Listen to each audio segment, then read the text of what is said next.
ସୂର୍ଯ୍ୟ ଗୁରୁଙ୍କ ଅଶୁଭ ଦୃଷ୍ଟି ଛାରଖାର କରିଦେବ ତିନୋଟି ରାଶିଙ୍କ ଜୀବନ। ବୈଦିକ ଜ୍ୟୋତିଷ ଶାସ୍ତ୍ରରେ ଗ୍ରହମାନଙ୍କର ଗମନାଗମନ ସମୟରେ ଦୁଇଟି ଗ୍ରହ ବନ୍ଧୁ ହୁଅନ୍ତି ଏବଂ ରାଶି ଚିହ୍ନ ପାଇଁ ଭଲ କରନ୍ତି। ବେଳେବେଳେ ଏପରି ଏକ ସମୟ ମଧ୍ୟ ଆସିଥାଏ ଯେତେବେଳେ ସେମାନେ ସେମାନଙ୍କର ମିଶ୍ରଣ ହେତୁ ଅନେକ ରାଶି ଲୋକଙ୍କର କ୍ଷତି ମଧ୍ୟ କରାନ୍ତି। ସୂର୍ଯ୍ୟ ବୃହସ୍ପତିଙ୍କର ଅପ୍ରାକୃତିକ ଦିଗ ଯୋଗୁଁ ନଭେମ୍ବର 11ରୁ ଏପରି ଏକ ଯୋଗ ଗଠନ ହେବ ଯେଉଁଥିପାଇଁ ତିନୋଟି ରାଶିର ଲୋକମାନଙ୍କ ଉପରେ ଦୁଃଖର ପାହାଡ଼ ଭାଙ୍ଗି ପଡ଼ିବ।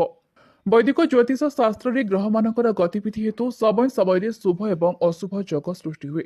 ଏହା ହୋଇପାରେ ଯେ ଅନେକ ଲୋକ ଏହାକୁ ଆକର୍ଷଣୀୟ ମନେ କରନ୍ତି କିମ୍ବା ଅନେକ ଲୋକ ଏହାକୁ ଭାବପ୍ରବଣ ମନେ କରନ୍ତି। ଜ୍ୟୋତିଷ ଶାସ୍ତ୍ରର ଗୋଟିଏ ତଥ୍ୟ ହେଉଛି ଯେକୌଣସି ଗ୍ରହ ମଣିଷର ନା ଶତ୍ରୁ ନା ବନ୍ଧୁ। ସେମାନଙ୍କର ଗମନାଗମନ ସମୟରେ ଏହି ଗ୍ରହମାନେ ଏକ ସମୟରେ ବନ୍ଧୁତ୍ୱପୂର୍ଣ୍ଣ ହୋଇ ରାଶି ଚିହ୍ନ ପାଇଁ ଭଲ କରନ୍ତି। ସେହି ସମୟରେ ଏକ ସମୟ ଆସେ ଯେତେବେଳେ ସେମାନେ ସେମାନଙ୍କର ମିଶ୍ରଣ ହେତୁ ଅନେକ ରାଶିର ଲୋକଙ୍କ ପାଇଁ ଘାତକ ଏବଂ କ୍ଷତିକାରକ ହୁଅନ୍ତି। ନଭେମ୍ବର ମାସରେ ଗ୍ରହମାନଙ୍କର ରାଜା ସୂର୍ଯ୍ୟ ଏବଂ ଦେବତାମାନଙ୍କର ଗୁରୁ ବୃହସ୍ପତି ଏପରି ସାଂଘାତିକ ମିଶ୍ରଣ ସୃଷ୍ଟି କରିବାକୁ ଯାଉଛନ୍ତି। ବୈଦିକ ଜ୍ୟୋତିଷ ଶାସ୍ତ୍ରର ଗାଣିତିକ ହିସାବ ଅନୁଯାୟୀ ନଭେମ୍ବର 11 ଅର୍ଥାତ୍ ସମବାଦ ଠାରୁ ସୂର୍ଯ୍ୟ ଆତ୍ମା ଏବଂ ବୃହସ୍ପତି ଜ୍ଞାନ ଏବଂ ଧର୍ମର କାରକ ପରସ୍ପରକୁ ଏକ ନିର୍ଦ୍ଦିଷ୍ଟ କୋଣରେ ଅବସ୍ଥିତ ଏବଂ ରୂପ ଧାରଣ କରି ପୌରାଷ୍ଟକ ଯୋଗ ସୃଷ୍ଟି କରିବେ। ଏହି ଯୋଗ ତିନୋଟି ରାଶିଙ୍କ ପାଇଁ ଭାରି ଖରାପ ସାବ୍ୟସ୍ତ ହେବାକୁ ଯାଉଛି। ରାଶି ଚିହ୍ନ ଉପରେ ସୂର୍ଯ୍ୟ ବୃହସ୍ପତିଙ୍କର ଅଶୁଭ ଦୃଷ୍ଟି ପଡ଼ିବାର ପ୍ରଭାବ। ଏହି ମାସରେ ସୂର୍ଯ୍ୟ ଏବଂ ବୃହସ୍ପତିର ତିନୋଟି ରାଶି ମେଷ, ବିଛା ଏବଂ ମକର ରାଶି ପାଇଁ ଚ୍ୟାଲେଞ୍ଜ ଆଣିପାରନ୍ତି। ଏହି ମିଶ୍ରଣ ଏହି ରାଶିର ଲୋକଙ୍କୁ ଚାପ, ଚିନ୍ତା ଏବଂ ନିରାଶା ଅନୁଭବ କରାଇପାରେ। ଆସନ୍ତୁ ଜାଣିବା ଏହି ତିନୋଟି ରାଶିର ଲୋକଙ୍କ ଜୀବନରେ କେଉଁ ପରିବର୍ତ୍ତନ ଘଟିବ। ମେଷ ରାଶି। ମେଷ ରାଶିର ଲୋକମାନେ ଅଧିକ ଉତ୍ସାହଜନକ ଏବଂ କ୍ରୋଧିତ ହୋଇପାରନ୍ତି। ସେମାନେ ଅଧିକ କ୍ରୋଧ କରିବେ। ଆର୍ଥିକ କ୍ଷତି ହୋଇପାରେ। ଆପଣଙ୍କୁ କର୍ମକ୍ଷେତ୍ରରେ ଚାପର ସମ୍ମୁଖୀନ ହେବାକୁ ପଡ଼ିପାରେ। ବ୍ୟବସାୟୀମାନେ ବ୍ୟବସାୟରେ କ୍ଷତି ସହିପାରନ୍ତି। ଆପଣଙ୍କୁ ଆଇନଗତ ସମସ୍ୟାର ସାମ୍ନା କରିବାକୁ ପଡ଼ିପାରେ ଏବଂ ଦୀର୍ଘ ଦିନର ଆଇନଗତ ମାମଲା ହେତୁ ଆପଣଙ୍କୁ ଆର୍ଥିକ ସଙ୍କଟର ସମ୍ମୁଖୀନ ହେବାକୁ ପଡ଼ିପାରେ। ଆପଣ ପ୍ରତ୍ୟେକ ପଇସା ଉପରେ ନିର୍ଭରଶୀଳ ହୋଇପାରନ୍ତି।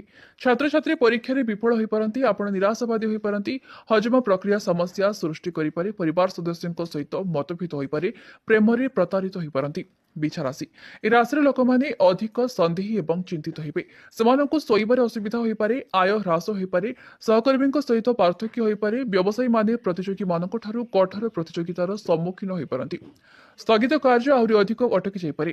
ଆର୍ଥିକ କ୍ଷତି ସହିତ ବଞ୍ଚିବା କଷ୍ଟକର ହୋଇପାରେ। କୋର୍ଟ ମାମଲାରେ ଆପଣଙ୍କୁ ପରାଜୟର ସାମ୍ନା କରିବାକୁ ପଡ଼ିପାରେ।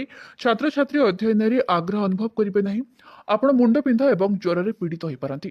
ଆପଣ ଆପଣଙ୍କର ଆତ୍ମବିଶ୍ୱାସ ହରାଇପାରନ୍ତି। ସାଙ୍ଗମାନଙ୍କ ସହିତ ସମ୍ପର୍କ ଖରାପ ହୋଇପାରେ। ପ୍ରେମୀ ଯୁଗଳଙ୍କୁ ଅଲଗା ହେବାକୁ ପଡ଼ିପାରେ। ମକର ରାଶି। ମକର ରାଶିର ଲୋକମାନେ ଅଧିକ ଏକାକୀ ଅନୁଭବ କରିବେ।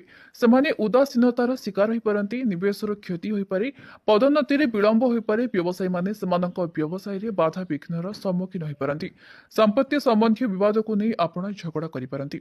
ଘର କିଣିବା କିମ୍ବା ବିକ୍ରୟ ପରି ରିଅଲ ଇଷ୍ଟେଟ୍ କାରବାର ଅଟକି ଯାଇପାରେ। ମକର ରାଶି ଛାତ୍ରଛାତ୍ରୀମାନେ ଉଚ୍ଚ ଶିକ୍ଷା ପାଇଁ ବିଦେଶ ଯିବାରେ ଅସୁବିଧାର ସମ୍ମୁଖୀନ ହୋଇପାରନ୍ତି।